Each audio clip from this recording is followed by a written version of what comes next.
Welcome to the Eczema Warrior podcast. I'm your host, Julia Chen. I'm here to help you heal your eczema naturally so you can finally live your best damn life. Many years ago in my own eczema healing journey, I was stuck and confused on how to heal my skin.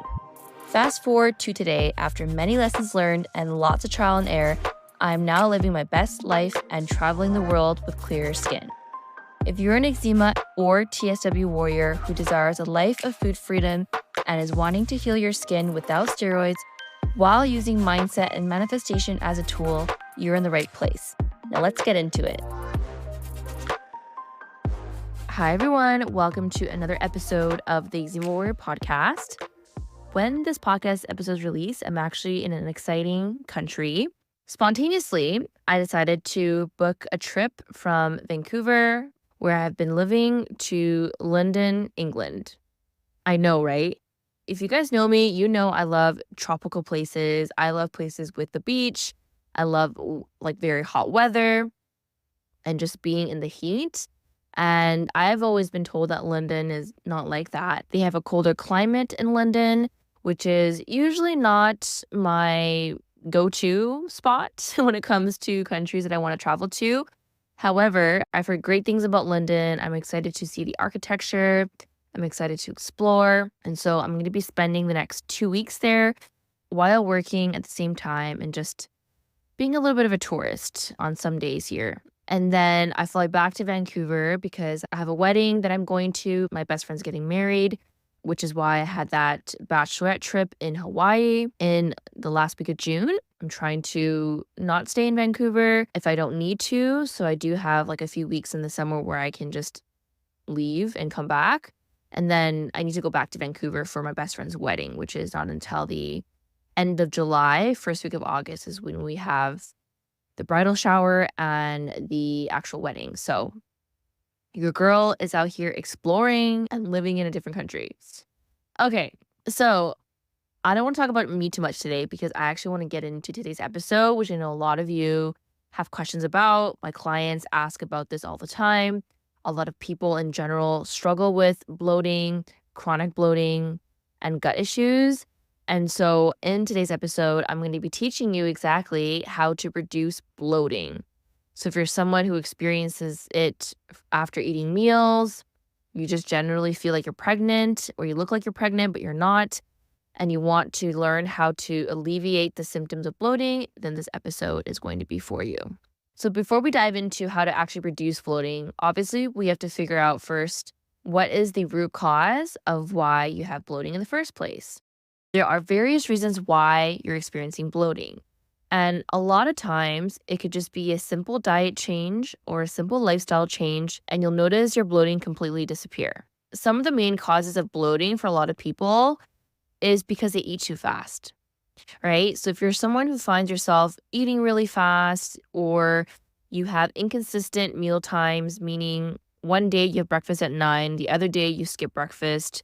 Sometimes you eat lunch, but then sometimes you skip breakfast and lunch and you end up only having a big dinner, then that can also be causing the bloat because you have inconsistent meal times and your gut and digestion basically can't keep up with the sporadic timing that you have when it comes to your meals.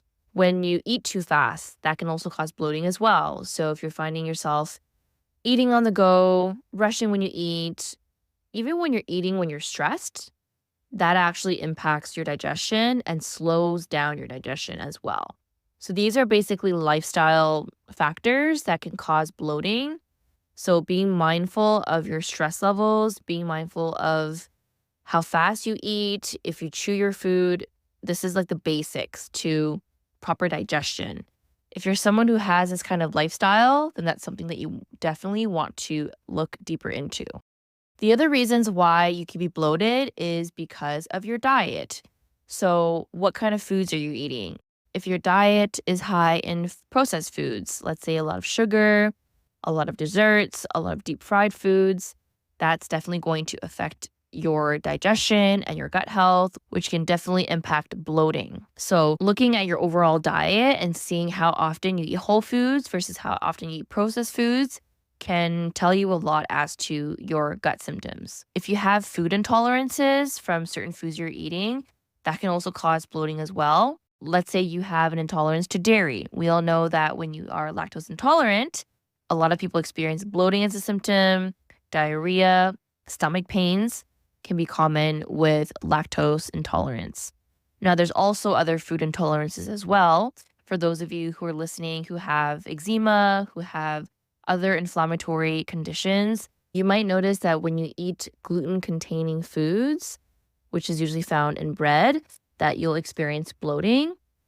If you're someone who has histamine intolerance, which not everybody has, but some people with eczema have issues with histamine, you might notice that when you eat certain foods that are high in histamine, like fermented foods, sauerkraut, kimchi, yogurt, you'll also experience bloating as well.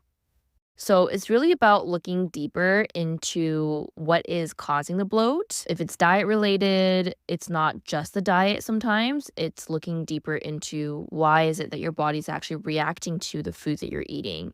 Because if you have a histamine intolerance or you have a gluten sensitivity that came up of nowhere, it could be a leaky gut problem, it could be a dysbiosis issue, and that goes into the root causes of why you're having these diet reactions.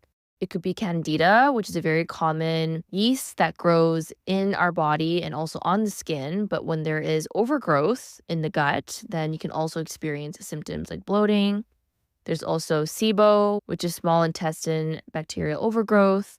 This is also very common with a lot of people as well, and bloating is actually one of the top symptoms of SIBO, and you'll also react to certain foods if you have SIBO.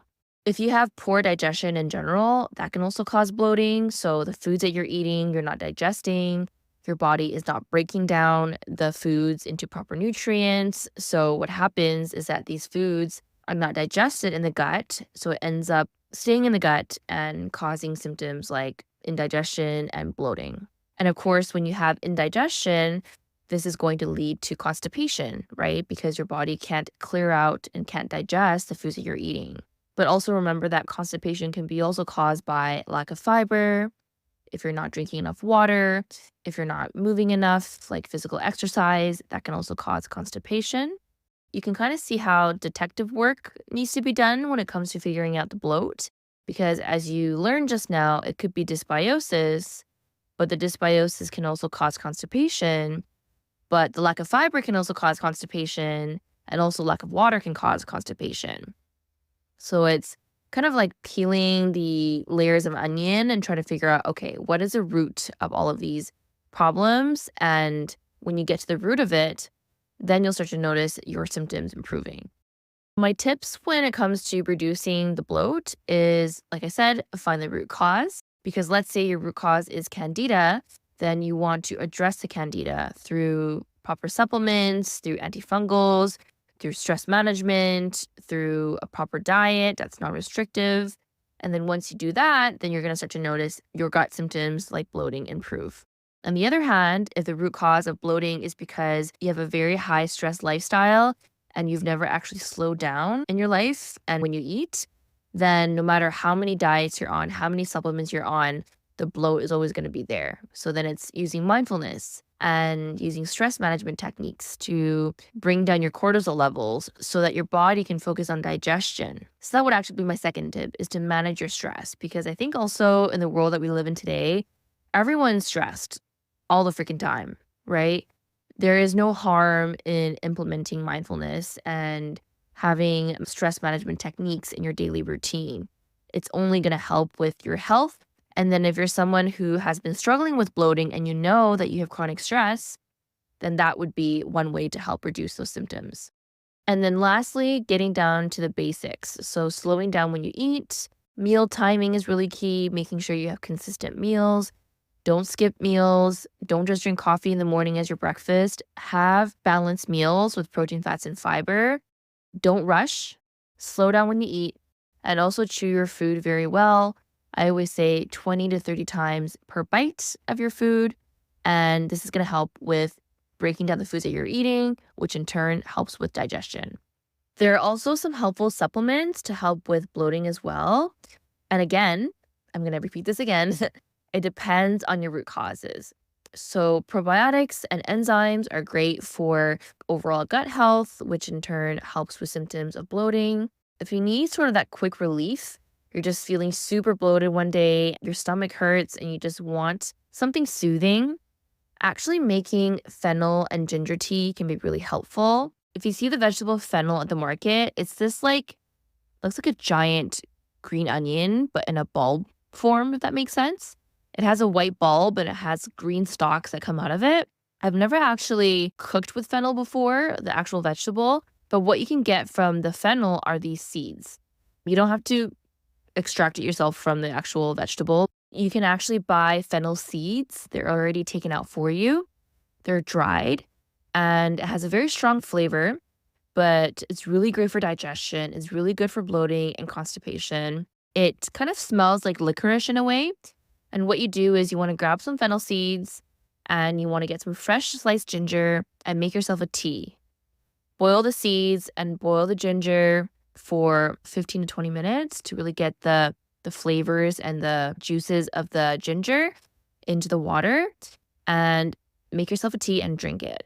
This can help a lot with bloating. Peppermint tea is also really good for bloating as well. I know not everyone tolerates peppermint tea. It can actually cause heartburn in some people. It kind of does the opposite effect. But play around with that. Try fennel and ginger tea or try peppermint tea if you need that sort of instant relief when it comes to your bloating.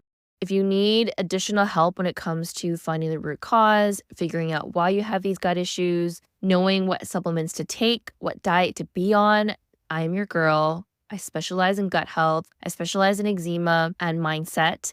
So if you would like group support or one-on-one support, I would love to see you inside my programs. I have my signature offer, Clear Eczema, which focuses on eczema, obviously. But if you're someone who struggles with anything else beyond eczema, I'm also able to support you as well. You can apply for those programs in the show notes below as well. And if you have any other questions about gut health, mindset, eczema, you can always reach out to me on Instagram at juliachen.rd. I am now doing bi-weekly lives, Instagram lives. So if you have questions, you can come on live and join me. I usually host these lives on Tuesdays, Wednesdays, or Thursdays. I actually held one last week with my friend Chanel, who's a holistic nutritionist. You can check out that live on my Instagram page if you want to learn more about that. Otherwise, I'm actually looking forward to hosting another free training sometime at the end of July, possibly early August. So definitely keep your eyes peeled if you enjoy my free live trainings. All right. I hope you guys enjoy the rest of your day. Enjoy the rest of your night. If you want to follow along my tour and travels around London, then definitely follow me at juliachen.rd. And if you guys have tips, by the way, if any of you listening who are from England, live around the London area, and you know a lot about things to do there, shoot me a message. I would love to know. And yeah, I will see you guys in the next episode.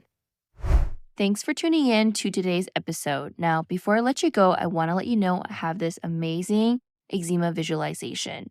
This visualization has helped me so much when it comes to manifesting eczema healing flares faster than I can ever imagine, reducing the itch, and just feeling great in my body. This is the exact same visualization I use for my own healing as well as my clients' healing as well.